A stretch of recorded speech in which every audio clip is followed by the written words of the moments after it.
travelled by sea, land and air with an expectation that greatness was not far away. A Red Army of nearly 15,000 fans made the journey to Gothenburg, Sweden, in hope that history was about to be made.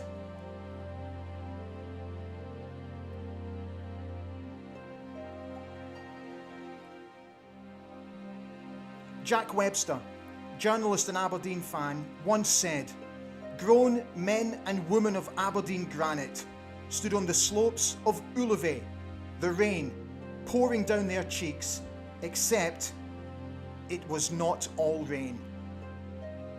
It was a night like no other. It happened in that stadium exactly 40 years ago this very evening. Aberdeen beat the might of Real Madrid 2-1 after extra time to win the European Cup Winners' Cup.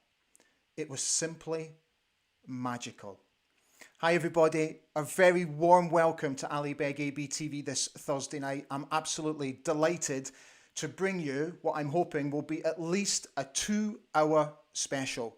I've got so much lined up for you, some great interviews, plenty of features, music, poetry, you name it, we've got it. But tonight, it's all about you. What I want to do tonight is open it to the floor to allow you to reminisce about what is our greatest ever victory.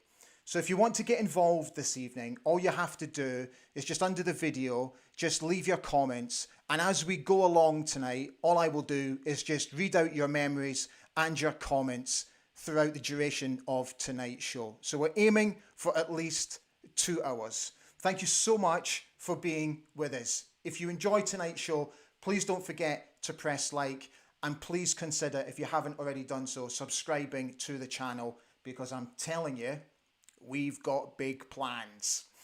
Shall we get on with it? So I thought what we would do is just sort of start at the beginning. I've not really put anything into any sort of chronological order-ish. But I thought what we would do is just sort of start at the beginning and then we'll just roll merrily along this evening. I can't wait to bring you interviews with Brian Gunn, with John Metgod from Real Madrid. I've got an exclusive interview with John Metgod from Real Madrid, who was fascinating about what it was like in their dressing room when they faced Aberdeen. And I have a very emotional interview with John Hewitt, which we will bring to you a little bit later. It's really worth the watch because I don't think many of you will be left unmoved by his interview. So I can't wait to bring you all the special interviews and features tonight. But we're going to start sort of back at the beginning and remember the fans that made the journey to Gothenburg. And forgive me for slightly indulging myself here, but I was very lucky to have been one of the 15,000 fans to have gone across. I was 10 years old at the time. And the story is that my father chartered a number of flights because he worked for a charter airline company out at Dice Airport at the time. He was a commercial manager. And he helped organise a number of flights. So we were very lucky that we got to go along. So went with my mother, my late mother, our next door neighbour from Newborough at the time, Joe, our bank manager, Bill Bremner, and my best mate at the time, who still remains one of my closest friends to this day, a chap called Ewan Taylor. So my father, my late father, he took his old 8mm cine camera with him. And he filmed. He did a lot of filming while we were over there. So I thought what we would do is I'd begin tonight's show by showing you some of the stuff that he actually filmed on our way to Gothenburg. So I'm going to talk you through this. So this is us on the aeroplane. Here's all the fans. It was absolutely rammed. There's my mum, my late mum, in the window seat. That's me predicting a 5-0 win for Aberdeen. A 10-year-old me. And there's my best pal, Ewan. And the fans really had a great time on the flight. So my dad was lucky enough, because back then you could get into the cockpit. So my dad got into the cockpit and he did a lot of filming from inside, sat on the jump seat. And this is us just sort of entering Sweden. And this is us landing at Gothenburg Airport. Can you imagine being able to do something like that today? Touchdown.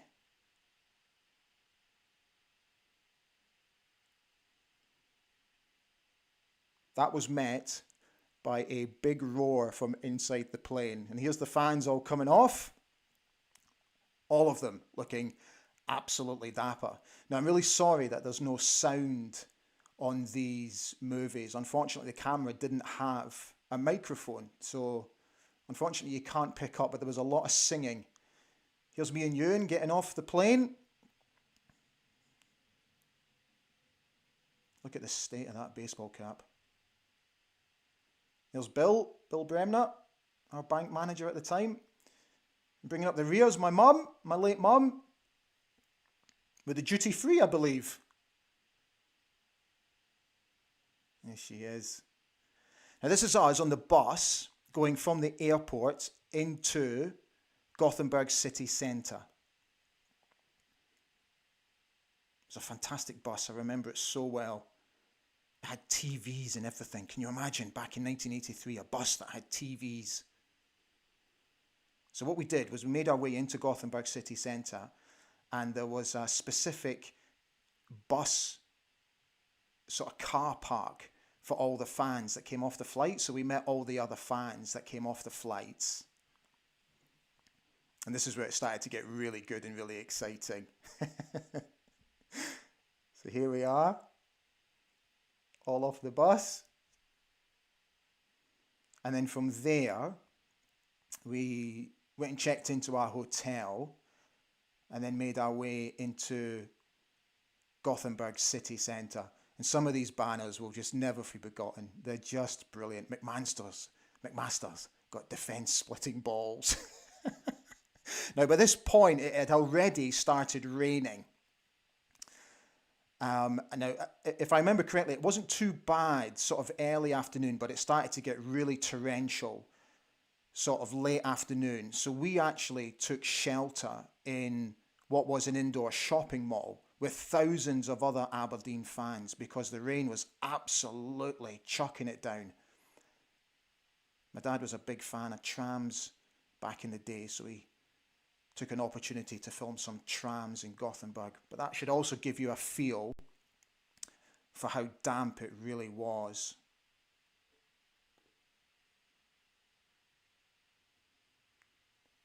So my dad only filmed one point, and then a little bit later I'll show you all the footage of us coming home that he filmed as well. But here are the Aberdeen fans who all arrived in Gothenburg off all the flights, and the St. Clair, all in fantastic mood and looking forward to the game.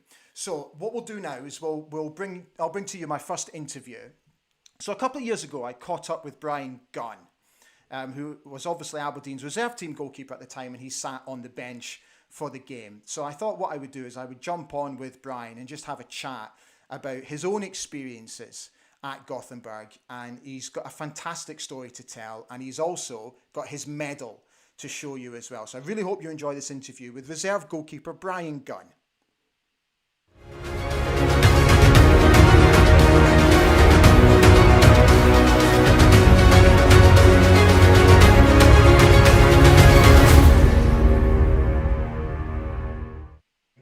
See, for Gothenburg, so was it your role or part of your role to try and keep Jim fully focused? Because you must have had an inkling that you weren't going to play in the game. Yeah, and again, I think that built up over the years that we'd been, I'd been lucky enough to be on the bench, and we got through to those stages, and I'm just talking at 83 now, so that was 3 years that I'd been, sitting behind him. I was 20, so not quite 20. I was still 19 in Gothenburg. I was 20 in the December. So yeah, again, you know, I was still very, very young, but at the same time ambitious. You know, I've been involved with Scotland youth teams and gone and played in tournaments myself, and you know, done well in those games as well. So you know, but it was something that I knew that Jim was going to be the number one. The build up, obviously, when we went over there, I think it poured down the night before as well, didn't it? It started the night before, because I can't remember us training in the rain when we got there. So you know, the night before, and I don't think we did. We used to like doing things on the morning of a game, you know, just to either, even if it was just to go out and have a few shots, or if there was no training. So I can't remember us doing anything on the day of the game. And obviously the warm-up was difficult that night because the pitch was saturated. We didn't want to use the goal mouse as well to, you know, sort of mess them up for the game. So I think we did a lot on the side of the goals. And yeah, just really, again, you know, that was another one where it was just sort of taking in the whole experience. And you know, to be even on the bench against Real Madrid at 19, you know, it's something that nobody can take that away from me. But you know, so close to, you know, playing. If there was an injury, you know, I mean, it would have been an injury, or a loss of a contact lens, as we found out later in another in another European tie, which we'll maybe talk about. So yeah, but I mean, the job was to keep Jim as calm as possible. You know, again, if the manager had said anything to Jim, sometimes if it was negative, that I'd have to be in there and be sort of a good cop type, you know, and sort of to say to him, no, you know, I don't agree with him, or, you know, very much like a goalkeeping coach, but probably a young one in those days. Okay, so just before kick-off and at half-time, did you speak to him at all, or is that a time to just leave him to himself? No. And again, he was like quite animated about going around the dressing room and wishing the players all the best. And I think we had a set routine that we would wait right till the end before we would do our little, you know, good luck, big man, and you know, let's get a clean sheet tonight, and make sure you get me a bonus because I've got a Ford Cortina waiting back for me in Aberdeen.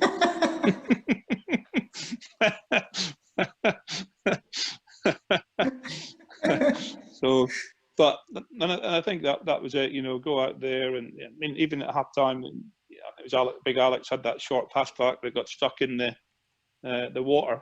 You know, and there was nothing Jim could do about it. He came rushing out, and I can't remember what his name was who got past him, but he got past them fairly sharpish and dispatched it well. So, you know, I think that was one that in a normal circumstance, that ball would have come straight back to Jim, picked it up, and then got on with it. Okay. At full time, obviously, we've won the cup, and there's that fantastic picture of you jumping for joy. But when you knock the gaffer to the floor, is there a fleeting moment when you think to yourself, oh my God, what have I done? Well, we're still not confirmed who's done it yet, because I think we're scared to, just in case he retributes in this 38th year. But it is a picture that it does give a lot away. Archie sort of goes that way, Sir Alex goes that way, and I'm sort of cutting across the back of him. And yeah, but I think what proceeded from that was that everybody basically left him in the puddle. There's nobody picked him up. I think he had to get out of the puddle himself, because everyone was just and it just happened so quickly. And I've managed to get myself into the pitch, and I was probably going to Big Jim thinking, yes, the Ford Cortina is in the bag. And then I turn around, and the boss is running towards us, and he's got his Adidas coat on, but he's got this red ash, because the levee was a speedway track, and on the motorbikes are normally on it, and it's red ash. So our dugout was in red ash. It was in the middle of the red ash, but it was just a puddle. So when he's going into it, it's just all this red water coming down his face.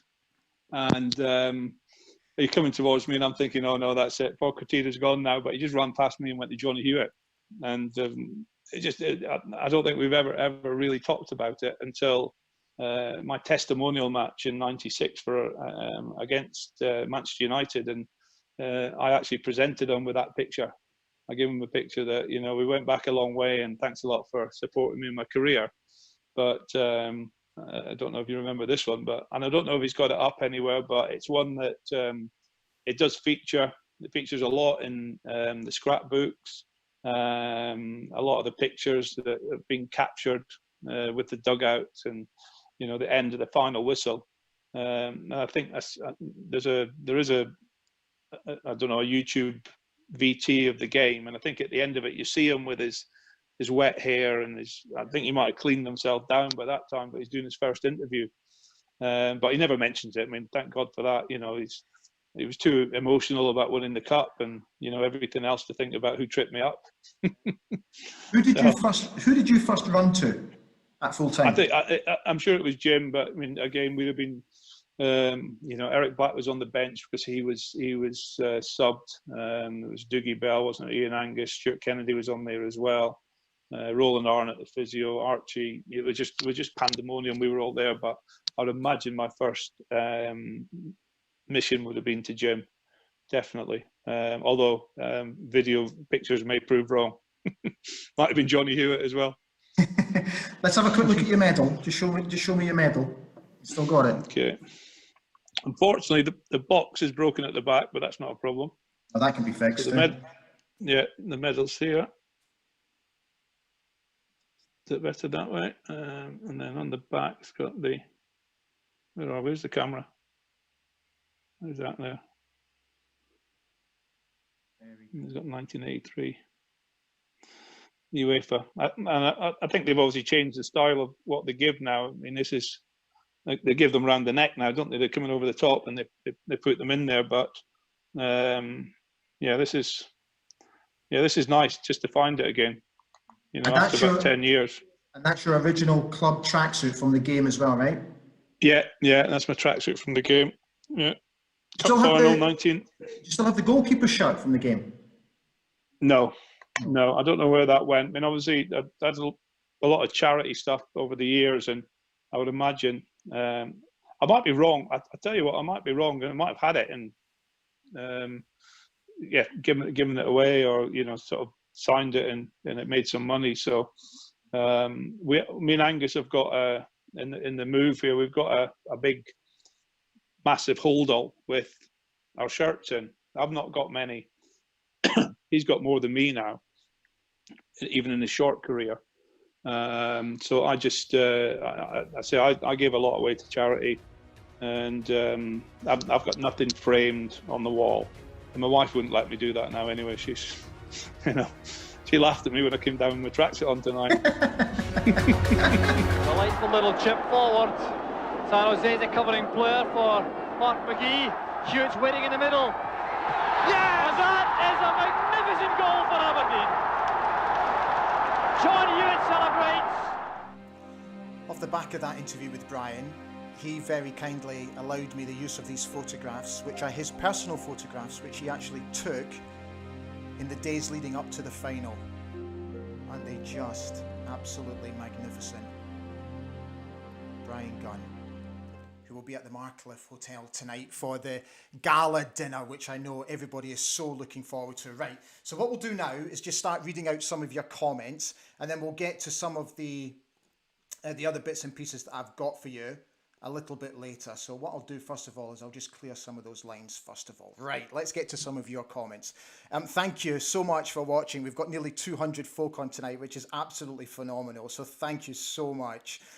Scott W, happy Gothenburg Day to all. Kevin Lang, happy Gothenburg Day. He was 8 years old back then. Scottish Susie has wished everyone a good evening and a happy Gothenburg Day.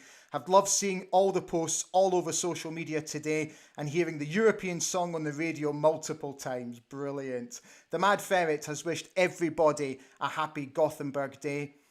Paul Ricci has said, I was 3, so been so great hearing all the stories. Kaiser has wished everybody a happy Gothenburg Day, as has John Grant and Gordon Keith Ritchie and Wayne Cameron, who was 9 years old back then. Gray Pilgrim has said, Bayern Munich and Real Madrid, still surreal. That was us. It was us. Graham Fide has said, what an achievement, never to be repeated. I agree. Scott W has said, I've been blubbering like a wee lassie on and off all day, watching all the memories on social media. Such pride in that team. Oh, dearie me, Scott. John Bleasdale has said, I was only 2, so can't claim any recollection, but was great hearing stories from Graham Hunter and Kevin Sterling on our podcast this week to hear it firsthand what it was like. Happy Gothenburg Day, and to you as well, John. Erica Mitchell is on, wishing everyone a good evening and a happy Gothenburg Day. Yes, Kaiser has said, brilliant. Spandau Ballet's True was #1 in the charts. It was, mate, superb. The Mad Ferret has said, I was 9 years old and watching at home with all the family. I remember my uncle gave me a glass of lager shandy at full time. Brilliant. Scott W said, I often wonder if the team fully realised just how much us fans who can remember that wonderful night love them. I think they do, mate. I really think they do. I tell them on a daily basis. Gray Pilgrim has said, the first game I was allowed to stay up for and my mum wasn't happy about the extra time. Superb. Kevin Lang's on saying, on the beer, the more and more I think and remember that day, the more and more special, unbelievable, unrepeatable that moment was. John Bleasdale is back saying, buzzing for Saturday, a sellout at Pataudry. Let's hope the class of 23 put in a performance worthy of the Gothenburg greats and take a step closer to Europe once again. I completely agree, John. Roy Watson is here saying, happy Gothenburg Day. Kaiser is reminding us all, rest in peace, Neil Tatty Cooper. We will get to that, Kaiser, I promise. Erica Mitchell, I've been noticing all the posts, etc. across social media. It's been great to see. I was only a wee 5-year-old at the time. Fraser Gunn's here. Hi, Fraser. Happy Gothenburg anniversary to everybody. Absolutely love the Dons. A few of you have commented about a little cameo tonight on STV News. Hope it came across okay. Adam Cran has wished everyone a good evening. It's my 41st birthday today. Adam, a very happy birthday to you, fella. Scott W said, great footage, Ali. On another day, that 5-0 prediction could very well have been the outcome. Kaiser has said, great scenes, Ali. Alan Tasker is here. Hi, Alan. I was due today 40 years ago, so my mum wouldn't let my dad go to the final.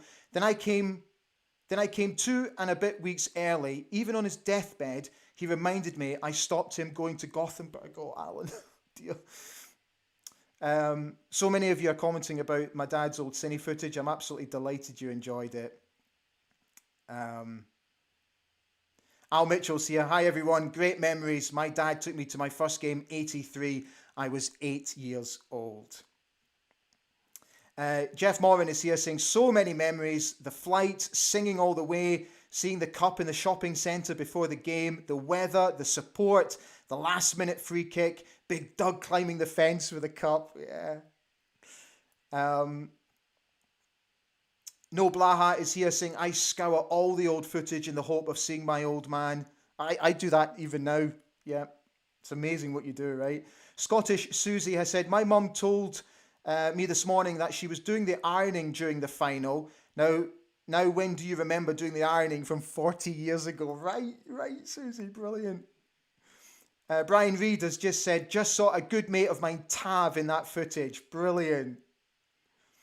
A lot of you are commenting about Brian Gunn. Scott W has said, I always felt for Gunny. He was a tremendous keeper, but just couldn't get near the #1 shot to Jim Leighton being so good. Kaiser said, 2 top-class goalkeepers. Lee Doubles is here. Hi, Lee. Happy Gothenburg Day, fellow dandies. What a magical night. Never forgot it. Precious memory. How awesome did we play? We played them off the park that night. Adam Cran has said, Brian Gunn was my next-door neighbour. Very cool. Right, so we will continue with the comments tonight. So, let's now talk about the actual game itself.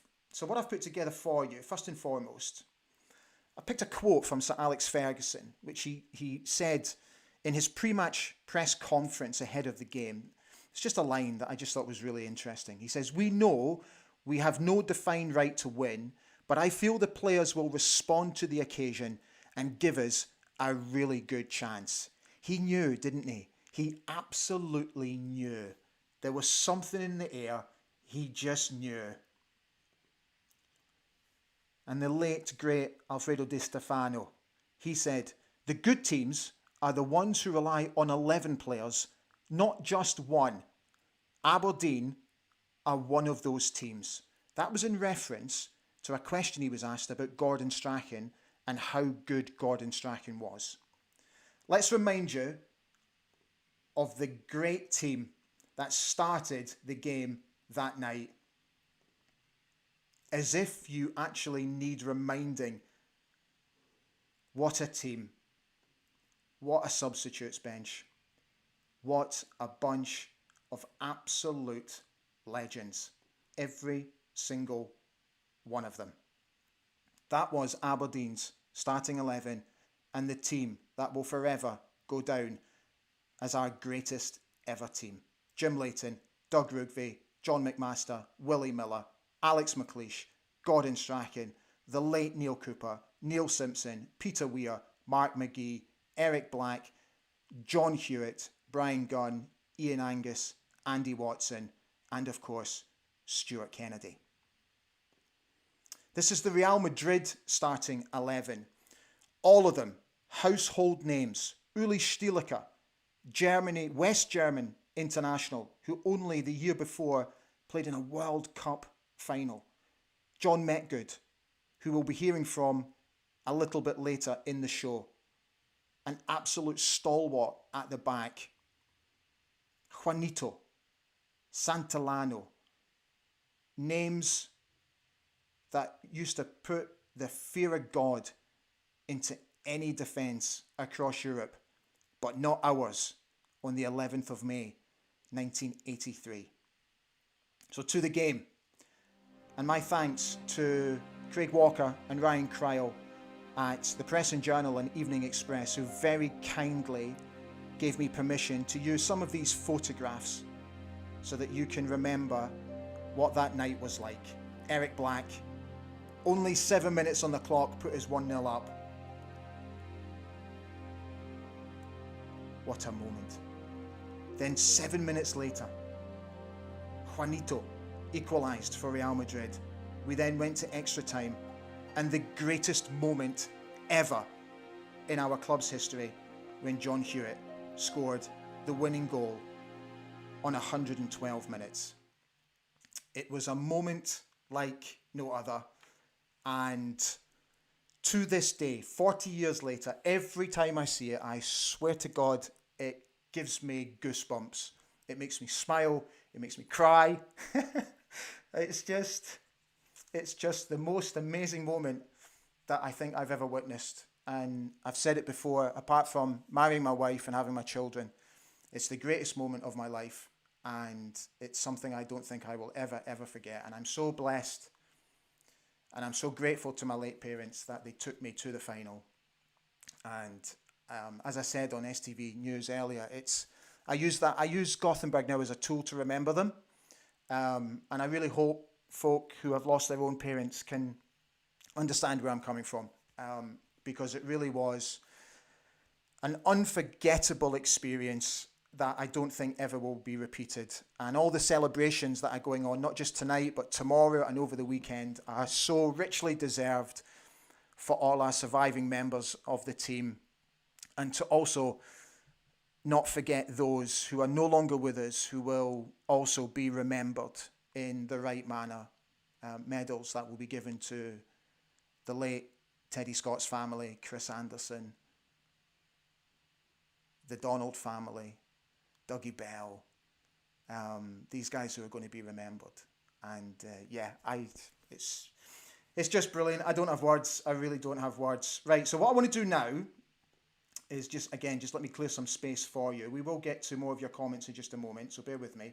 But first of all, I was very kindly offered by Scottish Television a post-match interview from Sir Alex Ferguson with Frank Gilfeather, the wonderful Frank Gilfeather, who was in Gothenburg and did the most amazing job reporting on the game. And he caught up with Sir Alex literally as the team came off the field after doing what was a sort of a semi-lap of honour around the Aberdeen fans. And then they started to make their way back into the dressing room. And Frank caught up with Sir Alex for his post-match. Absolutely marvellous. I'm proud of them. I mean, it's their day. It's their day. They played like champions, didn't they? Unbelievable. I mean, I think that spell after we lost the goal, that you know, they let things slip a wee bit. They're staying themselves off going to the goal like that. But second half, extra time, they slaughtered them. What happened at half time, Alec? Oh, they came out, they transformed. It was just the wee thing that they worried about, having lost the goal, having started so well and lost a little grip in it. They weren't really getting tight on them and allowing to play a bit, you know. But we started one or two things. The strikers did a great job actually coming a little bit deeper to force them to play it longer, which is alien to the game. I can't say tactical these things, but really it was just a matter of getting them in at half time and sorting one or two things out and slaughtered them after that. And Eric Black had a marvellous game, didn't he? Magnificent. Just hope his ankle's all right for the Scottish Cup final now. Yeah. But really, I don't know how you're going to cope with this in Gothenburg tonight, and tomorrow, of course. You're going to be absolutely... We'll handle it. I bet you will. That's really sincere congratulations. Thanks very much. There was another post-match interview that I did when he was actually still on the pitch, and all the Aberdeen fans were behind him, and the reporter asked him about the game, and he said, "Oh, it's the greatest night of my life," and I just brilliant, absolutely superb. And there's so many fascinating newspaper articles, particularly from the Aberdeen journals, Evening Express and Press and Journal, who did a magnificent pull-out. Did you get your hands on their pull-out, the special that they did that came out last week? Just sensational. The work that all the guys have done on it has just been, it's different class. And there was an article today where apparently he was the last man standing at the party.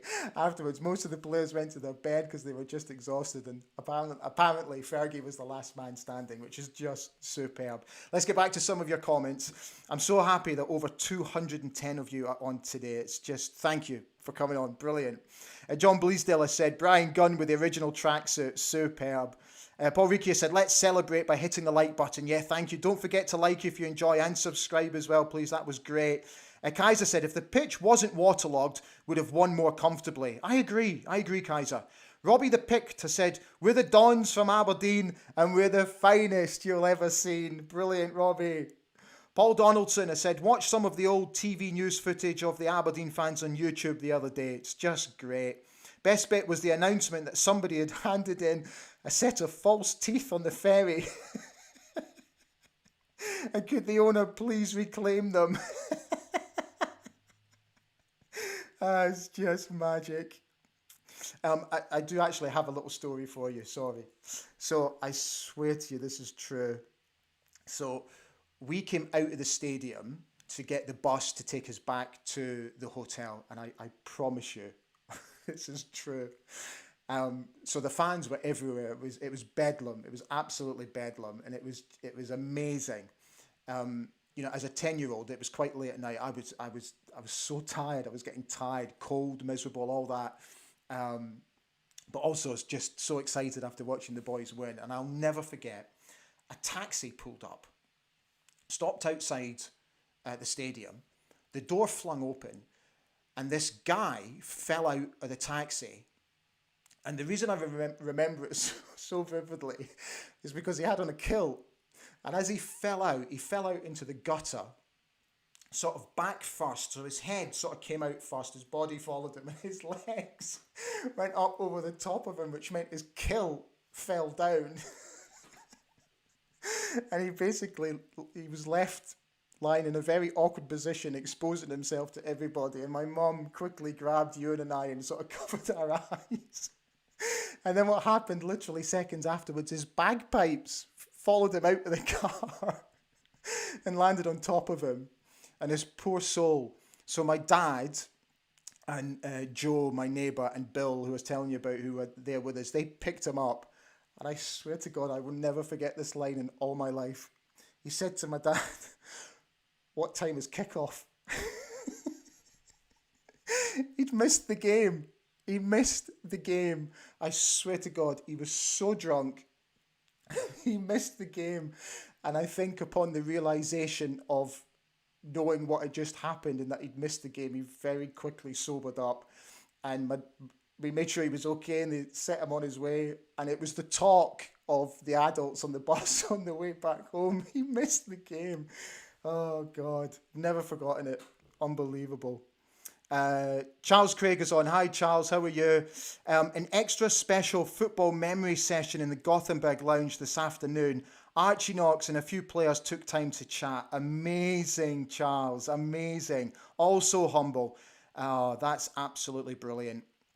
If you're unaware of the football memory session, it's basically a group of volunteers who go down to Pataudry on a weekly basis, and they invite people who suffer from Alzheimer's or vascular dementia, or people who might be struggling with personal problems, anxiety, all of that. And what they basically do is they use the session to just invoke memories and talk about old games, and they bring out memorabilia. And it's I've said it before on the channel and I'll keep saying it. What the guys do is quite astonishing, because you can see these people coming to life, and it's absolutely incredible, and it gives their families such joy to see these poor people who suffer from this awful, awful disease.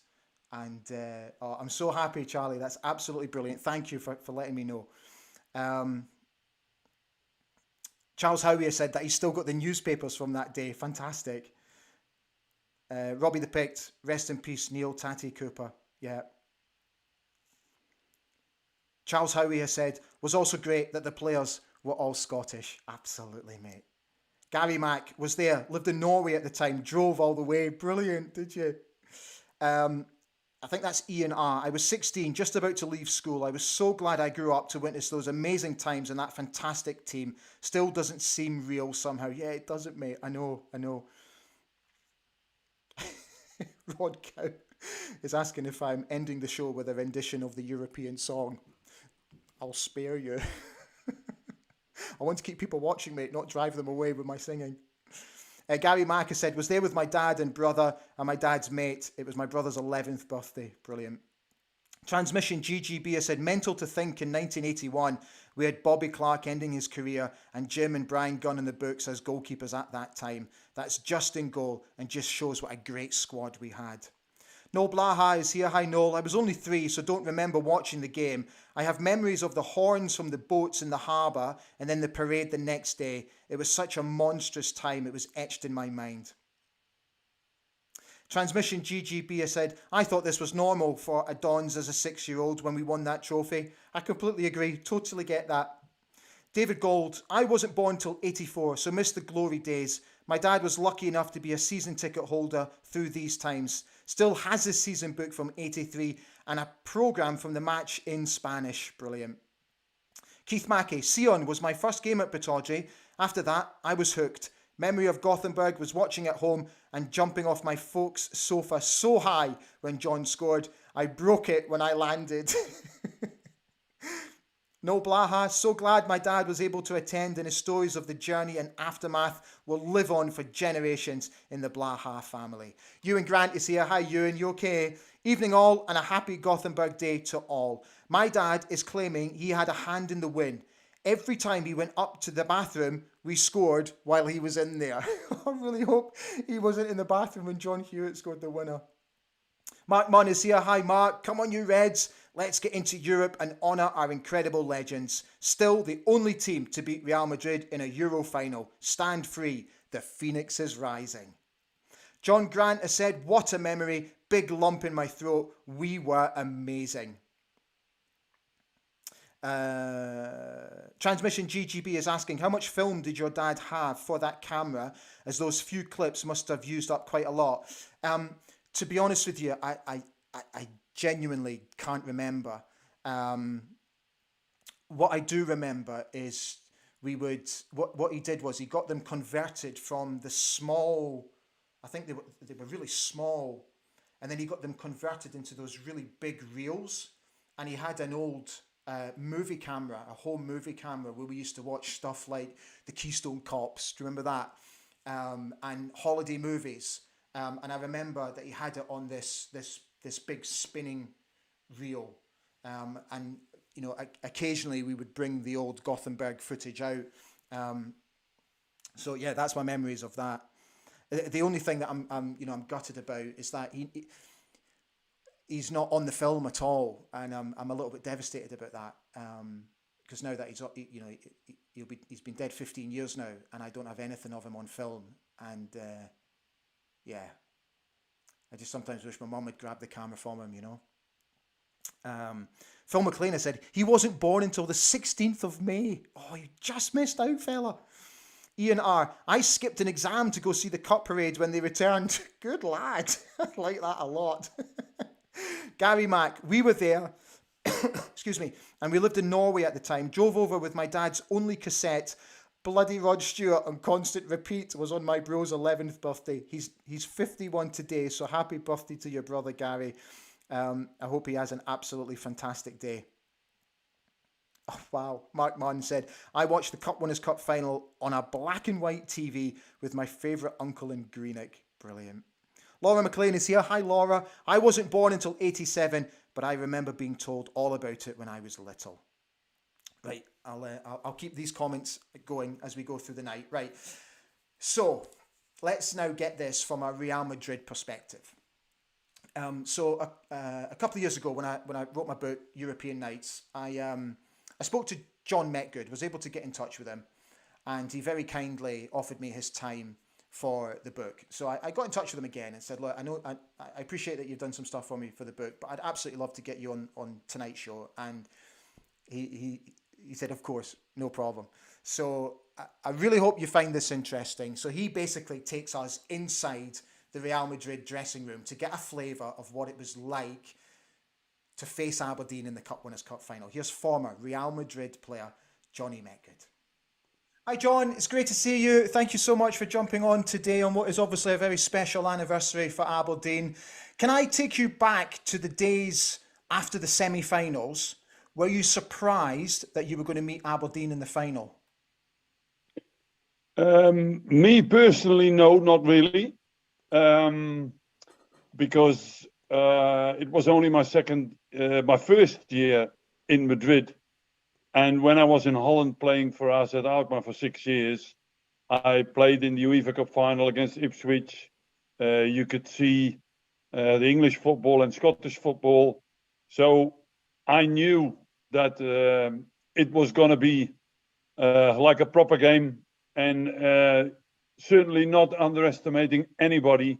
And if you can get to the final, that means you've got a good team, because otherwise you won't get to the final. So only because of that and my knowledge about the British game, I certainly didn't think it was going to be an easy game. You guys trained at the Ullevi Stadium the night before the game, and I think Aberdeen trained first. Did Yes. you watch them train? We had somebody watch. Yes. Okay. Yeah, not somebody from the first team staff, obviously, but somebody was watching them. Yes, but it was, if my memory serves me right, I don't think the weather was that good. I should have known better when we got there, and it was absolutely chucking it down. So that didn't help for us. But we had somebody watching. But it didn't really matter, because they didn't have any surprises yet for us. It was just the one-off game, and I think that was the charm in those days. It was a one-off game, and anything can happen. How did Mr. Stefano prepare you for the game? He really prepared us in the same way that we would do with the Spanish Cup final or a normal league game, because it was going to be a proper game, and we knew that because of the circumstances, obviously was, I don't want to say favourable, because obviously you are used to, to weather like that in any sort of country. But I would say in Scotland, you are probably used to it more than anywhere else in the world. But I don't think it had that much of effect on the game itself. It was just on the night, we didn't produce the sort of football yet that we were able to. And Aberdeen, got on top of us, hung in there, and gave it everything they've got.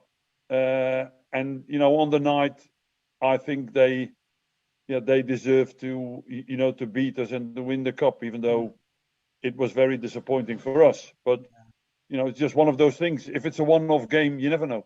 Yeah. Were you surprised how quickly Aberdeen came out the traps? No. Because I mean, I cannot speak for everybody in the team, but I'm sure that everybody played more finals and know exactly that whenever you are in a final, it will be a proper game because of of the tension of being the favorites. People expect you to win because of the history of the club, not looking at the moment and looking at that they were a very good side and very difficult to beat.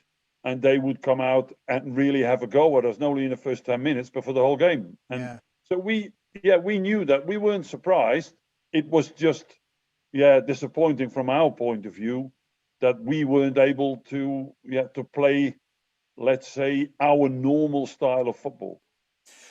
As the game went along and it sort of got closer to the 90th minute, did you suspect that you were going to go into extra time? Yeah, I mean, it's one of those things where, you're 1-0 down, we come back into the game, we equalize, then you're sort of thinking for maybe 10 or 15 minutes, maybe you can, try and get another one. If that doesn't happen, the longer the game goes on, you know that it's going to look more than likely that, you go into extra time. Nobody wants to take any sort of risks anymore. Yeah. So it's trying to score a goal, but don't go over the top because of looking for too many attacking options. But be realistic, and whatever happens, make sure that defensively you're okay and you don't present them with the golden opportunity. I've asked some of the Aberdeen players about this, and I understand that the mentality and the memories are completely different. And I appreciate, John, that it's a long time ago. But can you still see the goal in your mind? Can you still remember it? The winning goal? No, not really. The only thing I remember is the goal in extra time. Yeah. I'm absolutely sure that Juanito tried, round about the halfway line, tried to nutmeg somebody. Yeah. They hit us on the break. Yeah. They put the cross in, and I think, was it Hewitt who scored? Yeah. John Hewitt. Yeah. But it was, it was one of those things where sort of the attacking,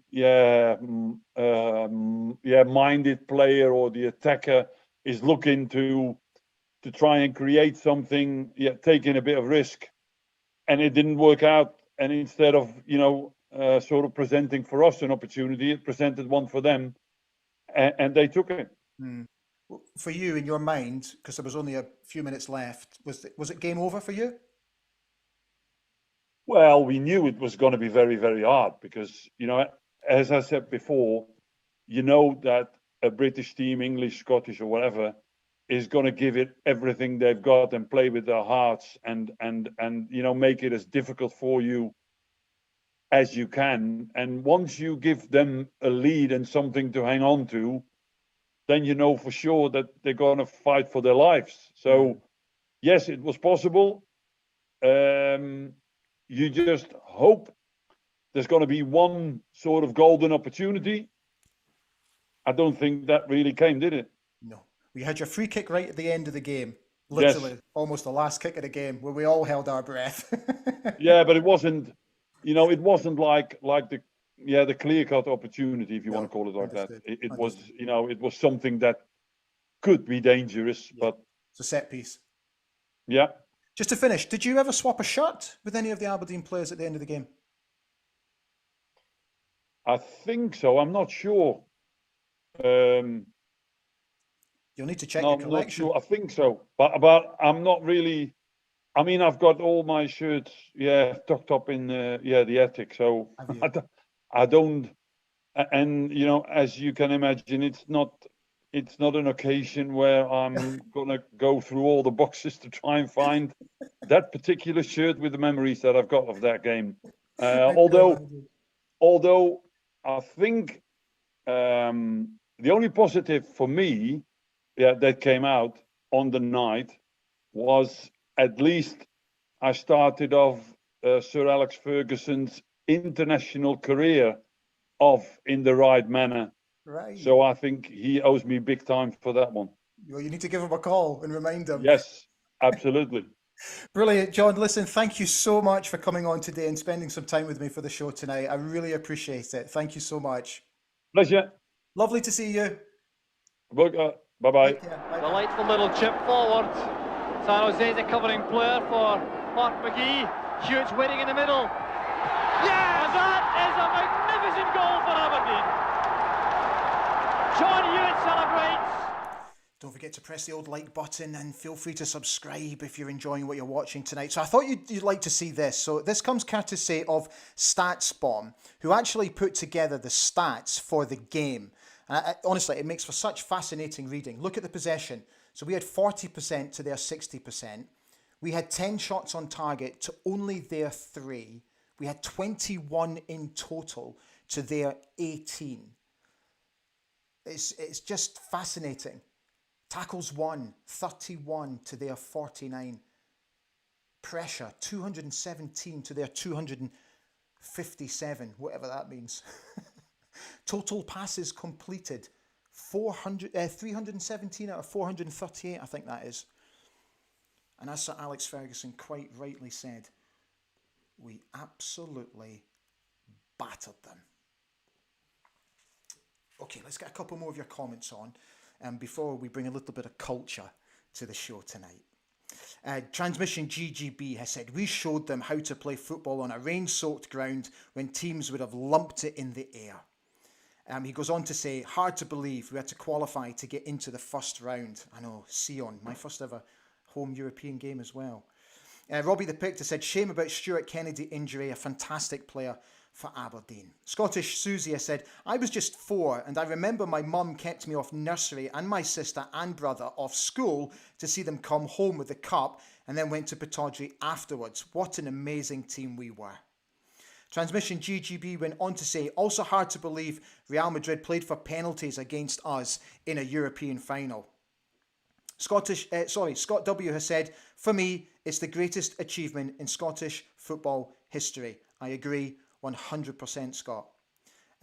Miss Stewarty has said, we went on a double-decker bus ferry and took a full week to do that round trip. I was 11 years old and my headmaster said I could have had the week off as long as I didn't tell anyone. Yes, brilliant. Ewan Grant has said, looking at the photos, that stadium seems so understated for a European final, almost a fitting venue for an underdog fairy tale. Lovely post. Gordon Keith Ritchie has said, Aberdeen, still the last team to beat Real Madrid in a European final. Come on, you Reds. Andrew is on saying, it was way before my time, but my dad, uncle, and their heart-supporting cousin were all there in '83. Brilliant to hear my dad's memories of that game. Brian Reid has said, let's also not forget we are still the last team to have beaten Real Madrid in a European Cup final. Many people around the world that I have met cannot believe that stat. I remember last year some dude put it on Twitter and I very quickly corrected him. The poor bloke, and I didn't mean for this to happen at all, but the poor bloke got bombarded with like photographs and GIFs and footage from the final. It was actually really comical. It wasn't nasty in any way, but his timeline must have lit up like condonas on a Saturday night. It was so funny. Robbie the Pict, good question. Who was your man of the match? That's a very good question. Oh, dearie me, now you're putting me on the spot.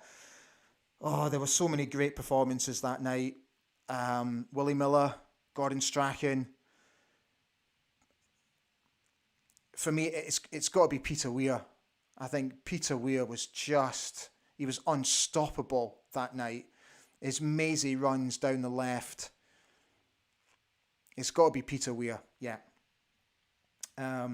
Transmission GGB, in reaction to the post-match interview I just showed you with Sir Alex, Fergie already thinking about the next trophy when he talked about Eric Black in the Scottish Cup. I know, right? Just tuned in all the time, eh? Scott W. said, I became a Dons fan the night my Aberdonian granddad died in 1979. I promised my mum I'd support the Dons for him. I believe they won the cup for him and that he had helped them to do it. That's lovely, mate. Lovely.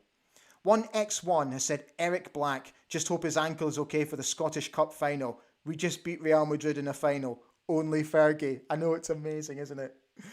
Nathan Mitchell has said, today is such a remarkably emotional day for all dandies. I'm so proud to be an Aberdeen fan.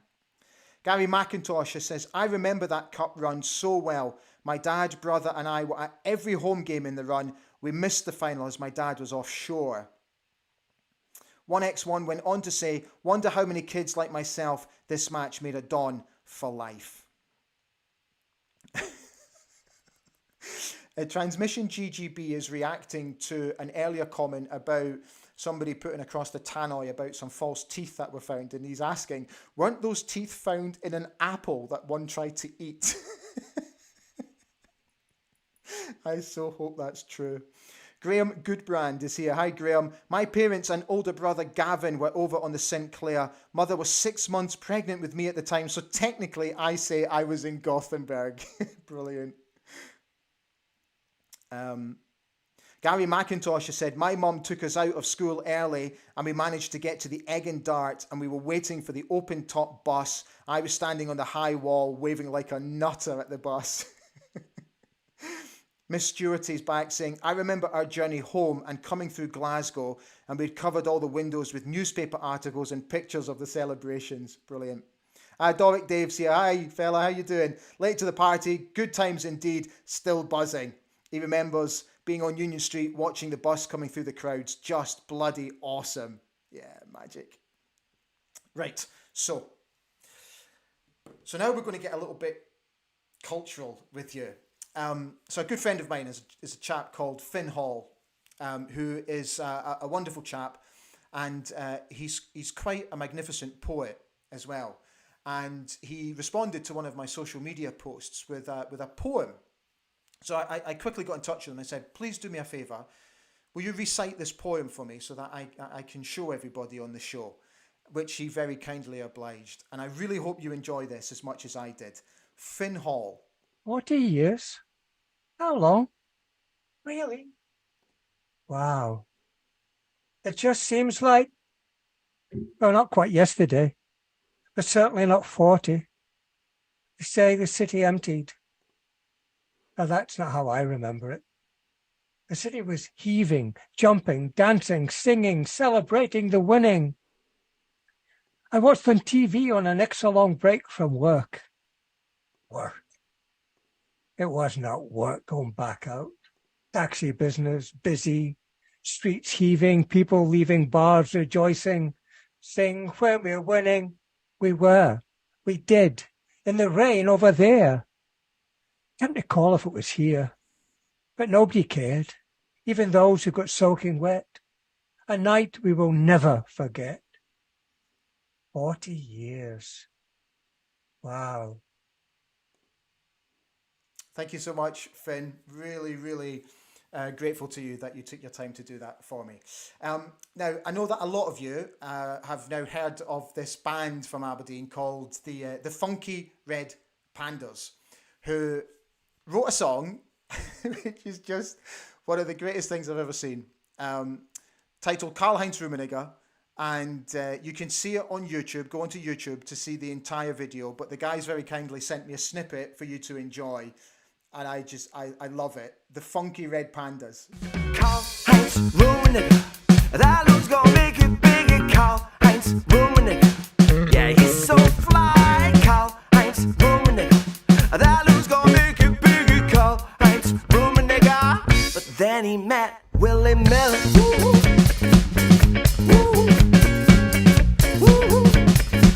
Oh, then he met Willie Miller.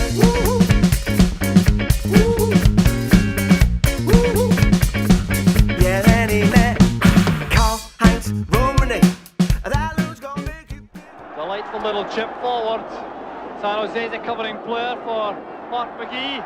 Hewitt's waiting in the middle. Yeah! And that is a magnificent goal for Aberdeen.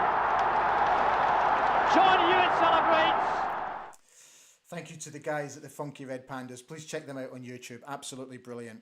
Okay, let's get back to your comments before we bring you what is a very emotional interview with John Hewitt.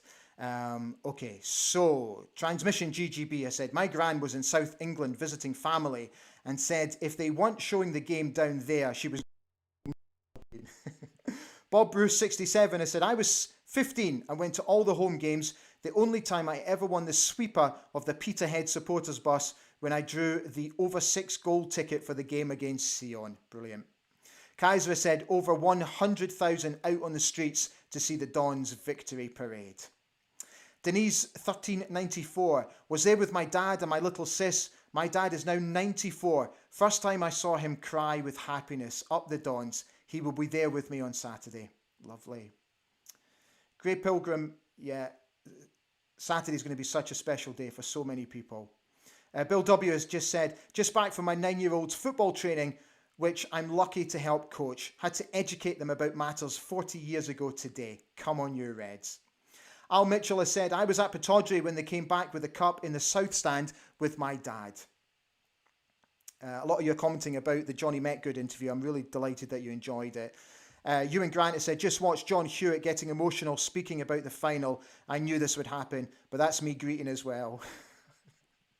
Ewan, just hang on, mate. Michael Robertson, hi Michael. I was born in 1981 and the first trophy I remember was the 89 Skull Cup final. Sadly, I don't remember any of the glory years. Transmission GGB has said, the rain helped Real more than it helped us. Kaiser has said, we'd have been twice as good on a perfect pitch.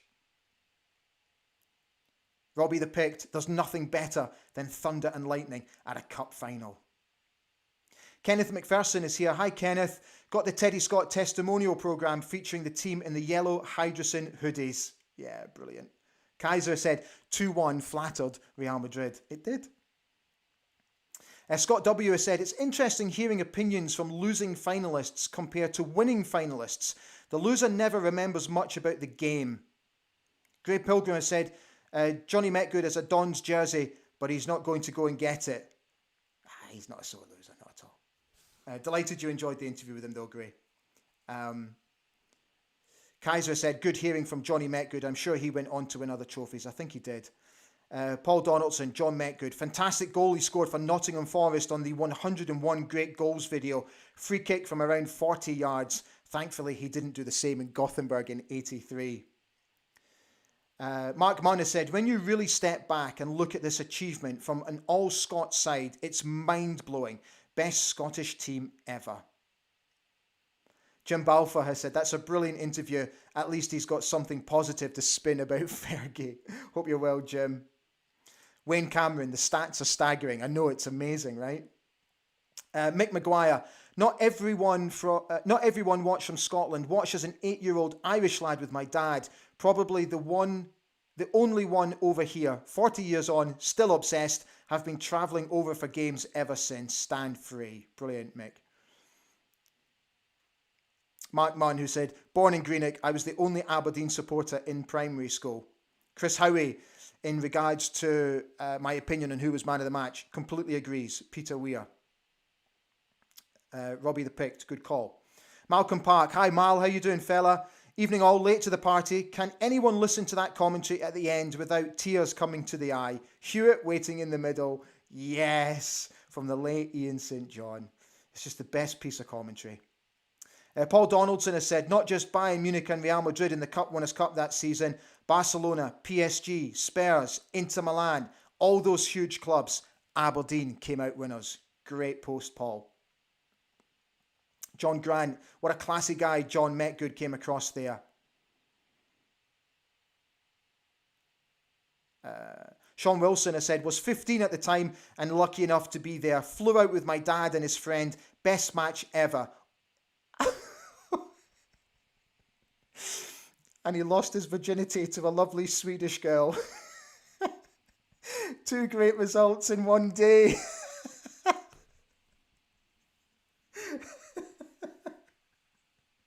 Oh, brilliant, Sean. She must have been a very lucky girl, mate. That's absolute class. Michael Clark flew over on match day, started off sunny, then heavens opened. Oh, we'll never forget it, Michael. Johnny Elric, the greatest evening we had, just sitting here with goosebumps. Robbie the Pick, John McMaster with the cup on his head. It's such a great pick, John, isn't it? Malcolm Park said, Eric Black, what a player, had a brilliant game, but Peter Weir was out of this world. Charles Howier said, many a drunken day at the Egg and Dart. So I think this is Decky ABZ 1634. A Porto team, yeah, we know what happened with the referee, from taking our place in the final to retain our trophy against Platini's Juventus. Best team in European football, 83, 84 ranking. What a time to be alive, yeah. Number one ranked team. Brian Reed, in regards to the Funky Red Pandas, that song is brilliant. It's so good. Transmission GGB, I said, was watching that video 2 weeks ago. Brilliant stuff. Scott W has said that song's been stuck in his head for the last fortnight. He's a hairy-faced football messiah. Just brilliant. Phil McLean's asking, how much did Willie Miller rock the tash? Oh, so good.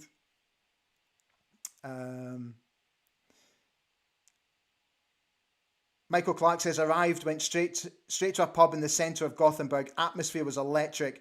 We all thought the game was going to be cancelled. Yeah, I remember that as well. I remember we went back to the hotel and it was just the talk of the parents. They were all worried that the game was going to get called off. And then, because the talk was that the game was going to get called off that night and they were going to play it on the Thursday night. That was the talk.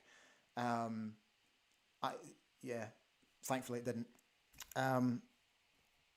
Tommy McCrindle has said, terrific content, Ali. This is beautiful. Watched the final as a kid on a black and white portable TV in our wee touring caravan whilst on holiday. My dad frantically moving the aerial to get a picture. That's just brilliant, Tommy. Thanks so much, mate, for getting in touch.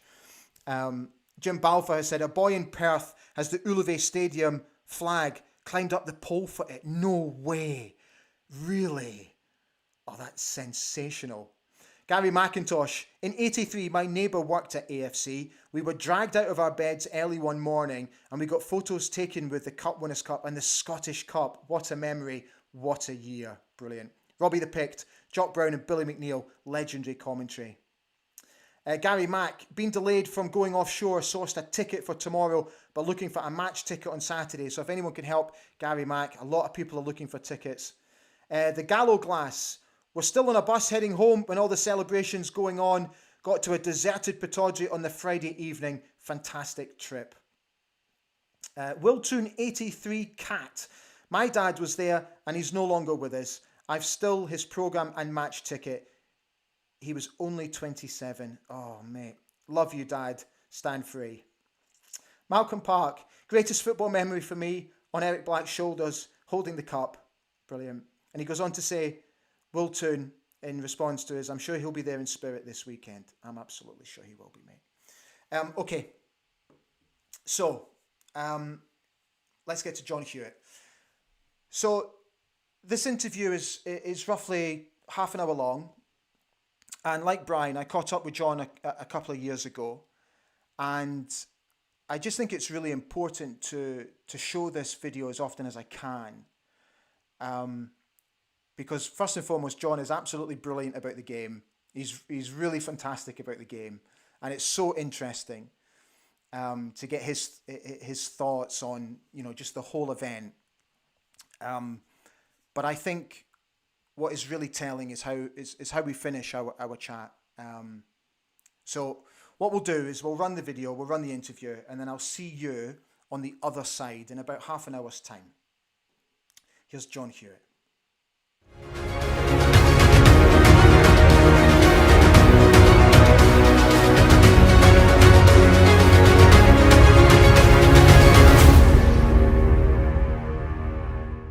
I'm absolutely thrilled to say that European Cup Winners' Cup goal-scoring hero John Hewitt is with me to talk about Gothenburg. Hi, John. How you doing? I'm fine, Ali. Thanks. Yourself? Oh, brilliant. Thank you. It's lovely to see you. And thank you for taking the time to talk to me on what no doubt is a busy day for you today. I want to get straight on with it because we've got so much to cover. Do you ever get bored with today? I personally, it's the best day of the year. To be quite honest with you, Ali, I don't really think about it that much. You know, obviously, when it comes around, people start sending you text messages and you get phone calls as such and that, you know. But obviously, highlight of my career, you know, and probably the highlight of a lot of Aberdeen fans' careers as well, you know, that night in the 11th of May in Gothenburg, you know. So, yeah, great memories, great squad of boys, you know, and it was just magical. Can we just go back a couple of days before the game itself when you guys actually flew off to Gothenburg? So when did you actually fly off to Gothenburg and how often did you train at the Ullevi Stadium? We just trained the night before the game. You know, we went along to the Ullevi. It was a lovely sunny evening, believe it or not. We did a session on the park. It was just nice to see the place, you know, get a feel. The pitch itself wasn't that great, actually. You know, it was typical end of season pitch. You know, it wasn't really in good condition for a European final. Bit rotted and that. But little did we know when we went to our bed that what we were going to wake up with the next day was a day of torrential rain. You know, and when I say torrential, it was. You know, it was at that point that they were actually considering putting the game back 24 hours, you know, because there was so much water lying on the pitch. Before you set off for the stadium, did you have, like, the night of your first training session, did you guys have, like, team meetings or anything like that? Did Sir Alex take you through a team meeting? We obviously had discussed things, you know, and not, but not really, you know. It was pretty low key, as you know. We stayed out in the Farsat motel in the middle of this forest, you know, in the middle of nowhere, and he particularly wanted to do that so we had no distractions. You know, the wives were even briefed before we left that they hadn't to phone anybody, any of the husbands or boyfriends or whatever. If there was any, call him, and then he would address the issue, whatever it was, you know. So no distractions, plenty of Monopoly, playing cards, you know, bingo, that sort of thing. And it was great, you know. It was great. It was a relaxed atmosphere, but you could feel the sort of nervous tension building up, you know, as we got closer to the final. When did he name the team? He named the team the day before the game. We had a meeting the day before the game, so everybody knew exactly who was going to be starting, and it was basically keep it to yourself, make sure it's not leaked out of this room, you know, and that was it, you know. So he wanted the players to get a good night's sleep, so nobody go to bed and sort of worrying, am I going to be playing, am I not going to be in the squad, you never, whatever, you know. So that was it, and then as I say, everybody accepted it, and it was just a case of looking forward to the big occasion the next day. Slightly disappointed that you weren't going to start? Obviously, you're always disappointed, you know. But if you look back at that season, I had a horrendous season with injury. You know, I picked up a bad ankle injury in Motherwell, and I really found it hard to get back. I missed something like 4 months of the season, you know. And I was just really trying to get myself in contention for a subs position in the Bayern game at Pataudry, you know. Unfortunately, I put me on the bench, you know, so I was just chuffed to get on the bench there. And so were we. Well, obviously coming on and grabbing the winner, you know, it was great, you know. So and it was just a stop-start season for me, you know. I mean, through no fault of my own, you know. You go into games to give your all, and obviously I got a bad ankle injury and that, so I half expected not to be starting, you know, but I was always pretty confident that I would feature as a substitute, and hope. You're always hoping that at some point you might get part of the game, you know. You mentioned the torrential downpour. I think for those of us that were there, it's something that we will never forget. But see, when you arrived at the stadium and you go out and you have a look at the pitch before you go back into the dressing room and come out for a warm-up, did the state of the pitch and the weather, did that affect Sir Alex's thinking at all? Did it affect the players' thinking at all before the game?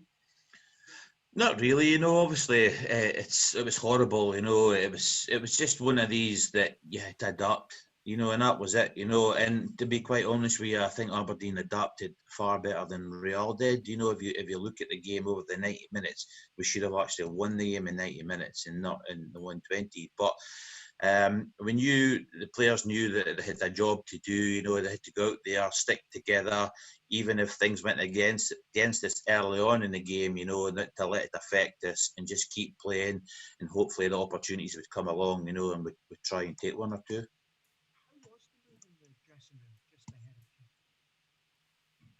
Sorry, Ali, can you say that again?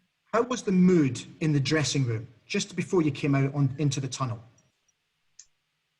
A bit of as I say, nervous tension. You know, obviously everybody was excited, looking forward to getting out and playing the match. You know, but it was unknown territory for players like us. You know, playing in a major European final. You know, so but if I go back to the Bayern game, you know, that was the one that really installed the belief into the players that we had the quality to go all the way. You know, Alex said to us after the Bayern game that they were just beating the best team in the tournament, and I think we all believed him, you know, because as you know, Bayern were a team, I think it was about 11 German internationalists in their squad, you know, so to beat them over the two legs was some achievement. So that installed the confidence within the squad, and it was from there on in, you know, it was just like, you couldn't wait for the semi-final to come along against Watershire, and we just steamrolled over them, you know. They didn't have a chance, really.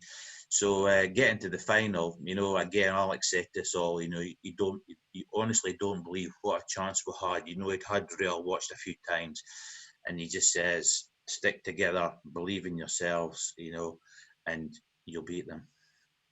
Did it come as any surprise to you guys on the bench that we took the lead? Not really, no. As I say, if you watch the game, we started the game so well. We were the side that took the game to Real. You know, they never came on to us. We took the game to them. We created lots of chances, and then it wasn't a surprise for me. You know, just watching the start of the game and the amount of chances that we created that we actually went up. You know. Can you recall what was said on the bench when Alex McLeish, of all players, who gave strict instructions in the dressing room to watch the back passes, when he played his back pass, it gets stuck in the water, and Jim Leighton brings the boy down, and it's a penalty. Can you recall what was said on the bench in that moment when the ref pointed to the spot? It's a family show. To be honest, to be honest with you, Ali, no, I can't. You know, obviously, it was one of these things. You know, as I say, the conditions were really bad. You know, I think Big Alec thought that he put enough on the ball to get it back to Jim, but because there was so much water lying on the surface of the park, the ball had just sort of hit a puddle and just automatically stopped. You know, and the striker got in and went round Jim, and Jim sort of brought him down for the penalty, you know. So, bit of a setback, you know. But as I say, you got to pick yourself up and just try and get yourself back into the game again. So at half time, it's 1-1 at half time. Can you recall what was said? But what I'm more interested in is, who were you sitting beside, and did you sort of have a word in their ear about how they were playing?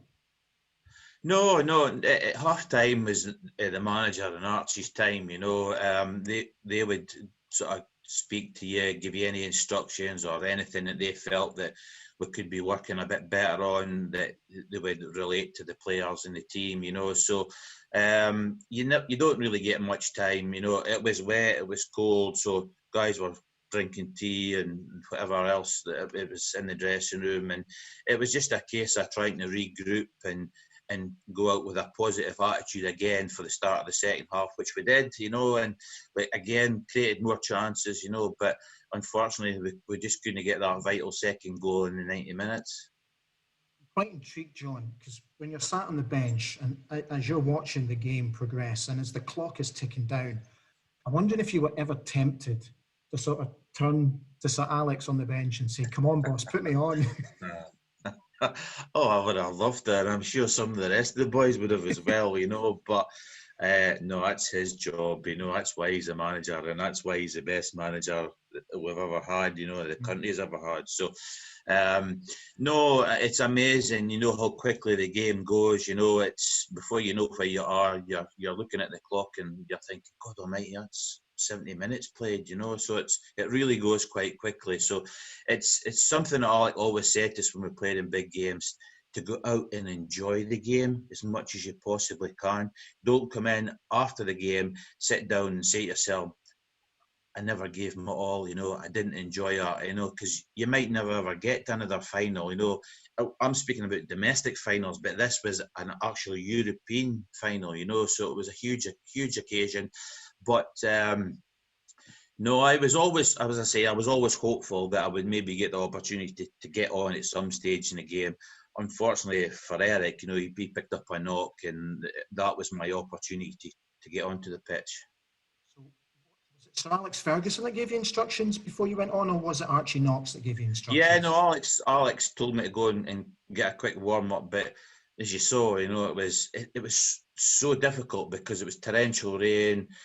It was very cold, you know. We were sitting in sleeping bags in the sort of wrap overs over you in the bench because it was so cold, you know. So it was quickly get out, a few runs down the side, and then it was off with your tracksuit, and then you were on, you know. So it's difficult because you've got to get your body temperature up and try and get yourself into the game and get adjusted to the game with maybe only 15, 20 minutes left of the game. So it is difficult. So you've just got to do as much as you possibly can. Can you clear up a myth? Is it true or isn't it true that Sir Alex was contemplating actually hooking you just after you came on? He was. What actually happened was, like, when he said to me when I went on, he wanted me to stay right up the pitch to keep a length of the pitch because I was fresh and I had the pace, you know, that the guys would be knocking it in the channels, and I would be sort of spinning out and taking it, you know, running into the channels, allow the back four to squeeze up the park. But I was never ever getting involved with the game, you know, and I was getting agitated. I was trying to look for the ball. It wasn't coming. So I found myself drifting further and further back, you know, to get myself onto the park. Well, that's when he was shouting, Hewitt, get up the effing park. So he did pass a comment. He says, I was ready to hook you, you know, and I says, well, if you did, you wouldn't have won a cup. So, but no, it was, as I say, once I got myself in and started to find my feet, because it was difficult, because you couldn't run with the ball because it was sticking into your feet all the time, you know, because of the water on the pitch. So you had to sort of basically run into space and try and get people to knock the ball into space so you could get yourself onto it. Okay, let's talk about what is obviously the greatest moment for me personally, and I think for millions of other Aberdeen fans around the world, your winning goal. I want to go right back to the beginning when Peter Weir nicks the ball. He then comes inside and he goes outside again. Can you give me your thought process when you see Peter Weir doing what he does just before he played that ball into the channel for Mark McGee? Just tell me what's going through your mind in that moment.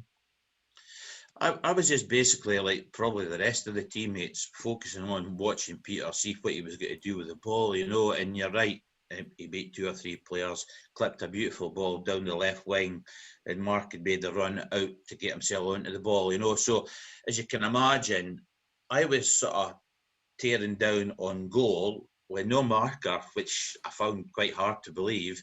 Mark's got himself out in a left wing position. And I was sort of looking at the goal, but also looking at Mark, you know, in the wide left area, because Mark had a tendency at times to beat a fullback or beat a player, but double back and try and beat him again, you know. So I wasn't sure if he was, when he sort of touched it to the side, if he was going to play the early cross in, or if he was going to take another touch and turn back in again and try and beat him. So it was one of these things. I'm looking at the goal, I'm looking at Mark, I'm watching, and I'm still gathering sort of momentum towards their goal.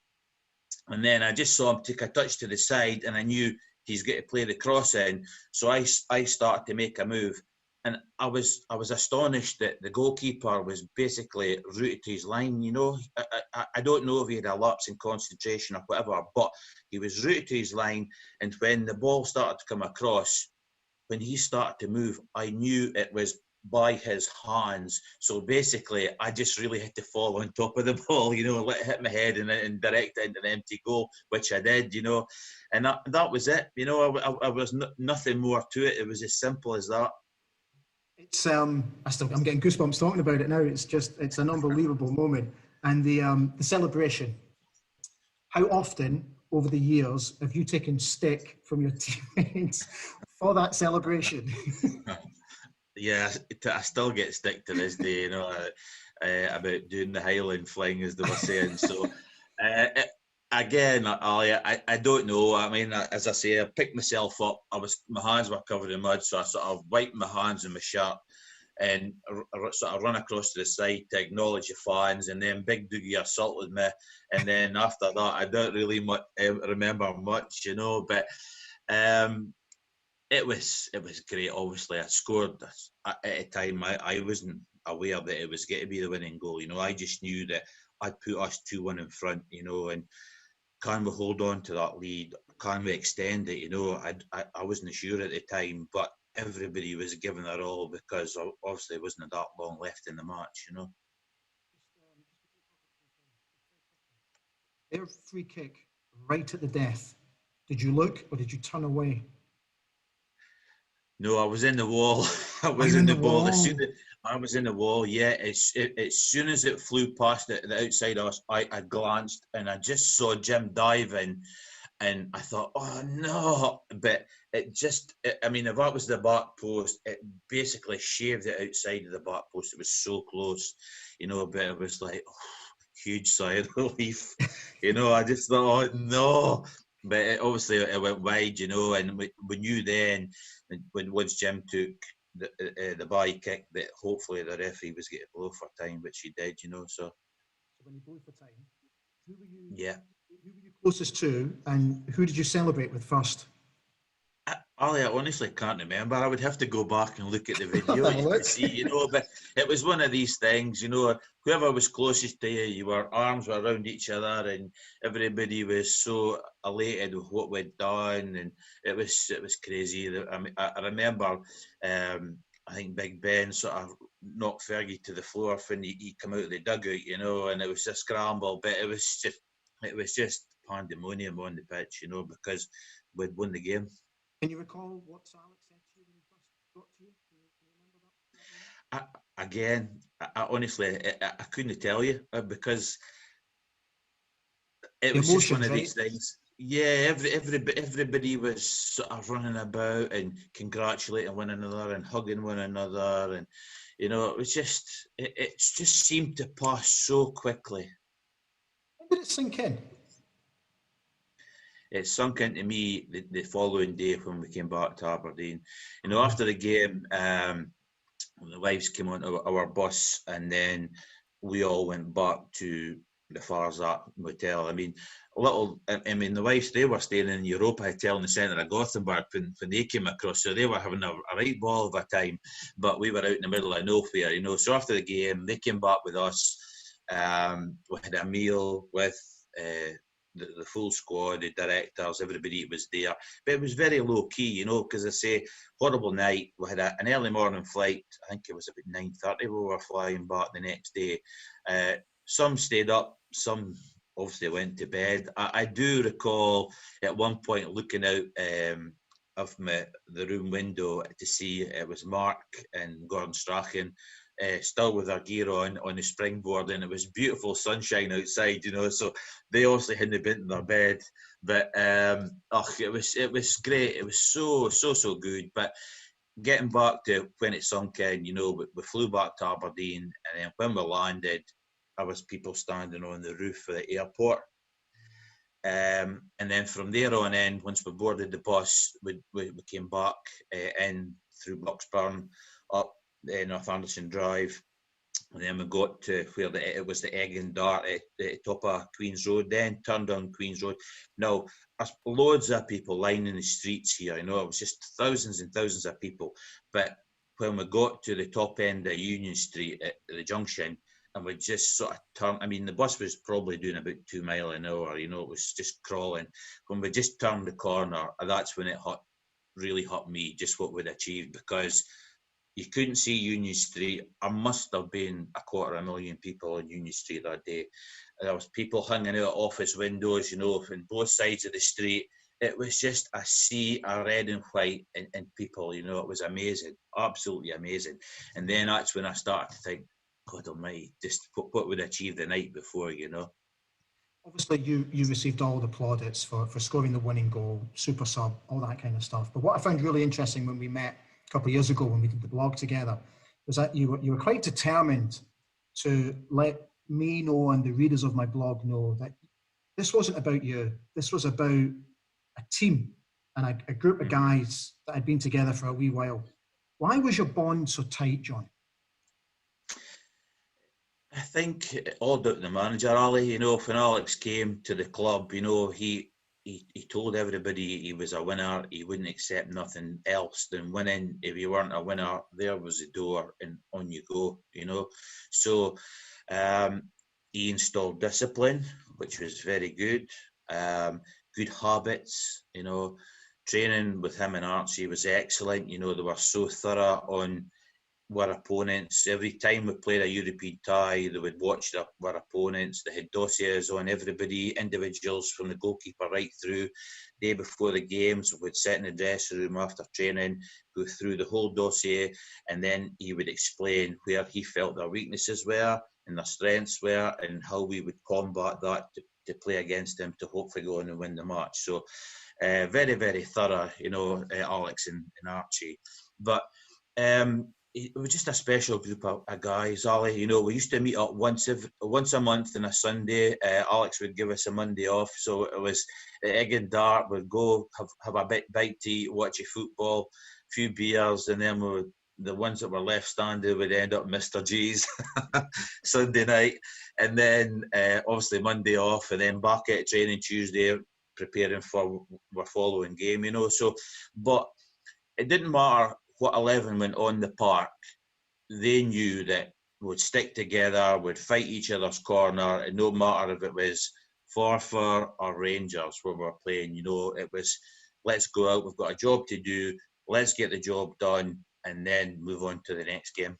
Okay, just to finish off, obviously today is a day of celebration, but I also think, John, it's a day of remembrance for you guys as well, because obviously your great pal Neil Cooper is no longer with us. So I think it's very important to remember Neil's contribution during that whole campaign as well, isn't it?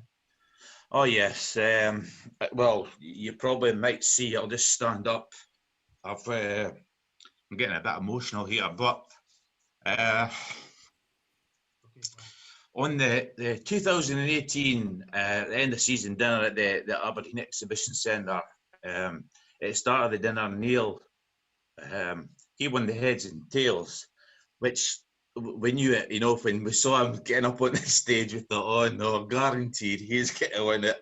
And there was 700 odd people at this dinner, so, but it was so funny, Tatty being Tatty sort of thing. Little did we know what was going to happen to him later that year, which it was devastating for everybody. But anyway, his family asked if I would organise a team to participate in the AFC Golf day later that year, because that's what Neil won for the Heads and Tails prize. So myself, his close friends, Paul Alexander and Alan Ross, played along with his sister's husband, Adrian. So the four of us went out. Paul organised the shirts, which I've got on. As I say, it's the Team Tatty, and you'll maybe see the back. Just bear with me a second. It's got the number 4 and Cooper on the back. So I just thought tonight, you know, because he was a big part of the squad, and we miss him dearly. So I know he'll be up there watching. He will, and he'll be so proud of you, John. He'll be so proud of you guys. Yeah. You know. Listen, I want to leave it there. Thank you so much for coming on. It's honestly, John, it's been an absolute pleasure talking to you, as it always is. And thank you for talking about Neil in such a lovely way as well. Yeah. God bless, mate. Yeah. God bless. Thanks, Ollie. Thank you.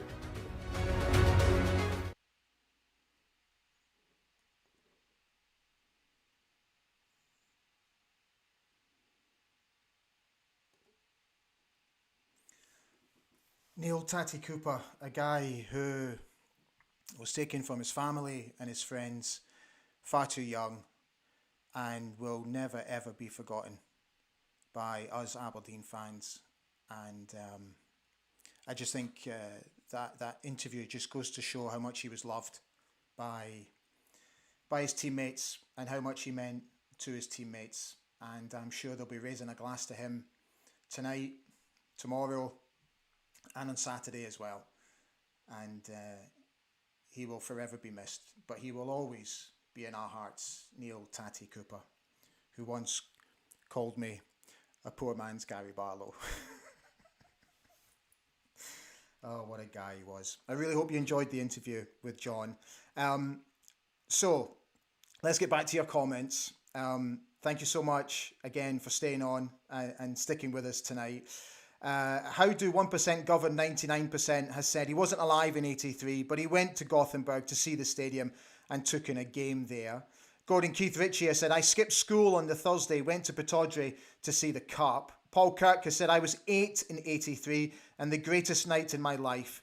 My dad told me I had to go to the Boys Brigade. I was gutted, but I ran all the way home after it and never missed a minute.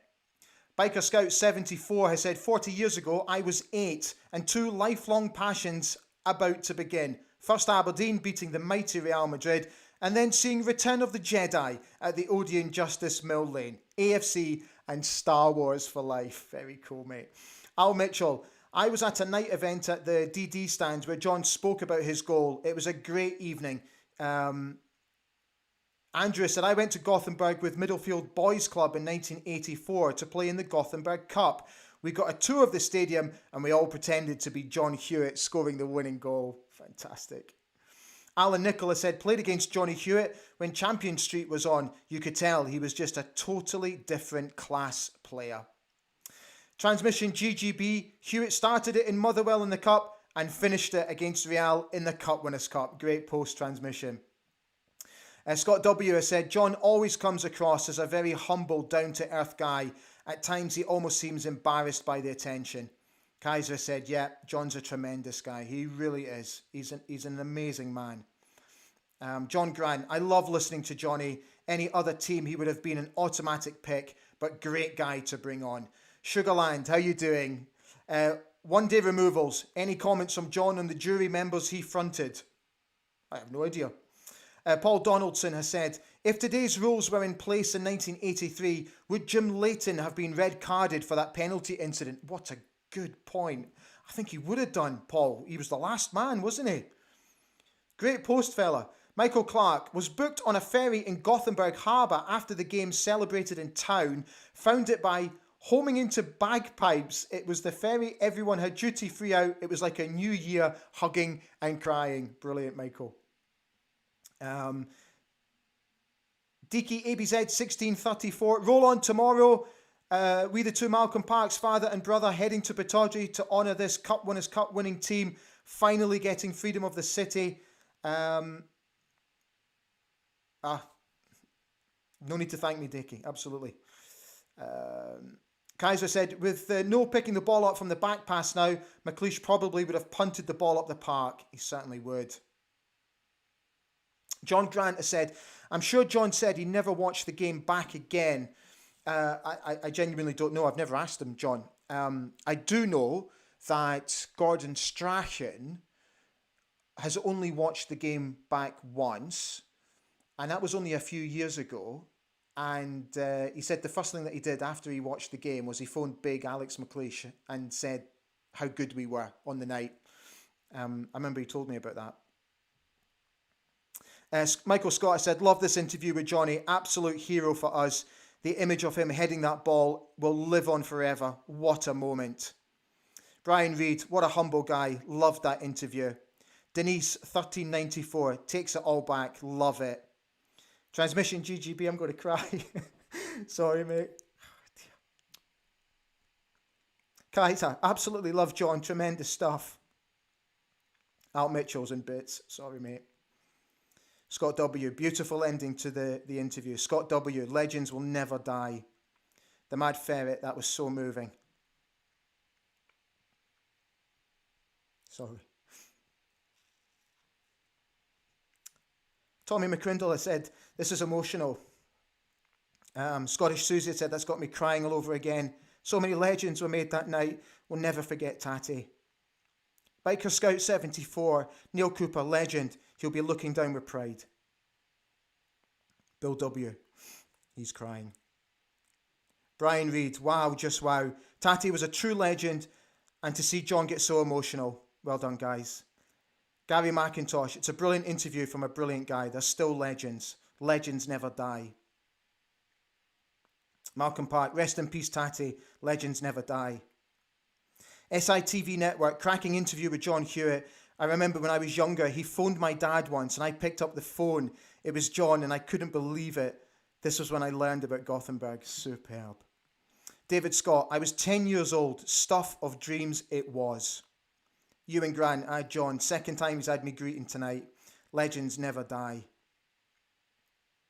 Gary McIntosh said, apparently John Hewitt recorded the match with his trusty VCR. He went to watch it and the tape stopped after 90 minutes. No way. That came from Willie Miller. No way. It's amazing. Richard Wilkinson is on is wishing everybody a happy Gothenburg day. He's late to the party. Are we into extra time yet?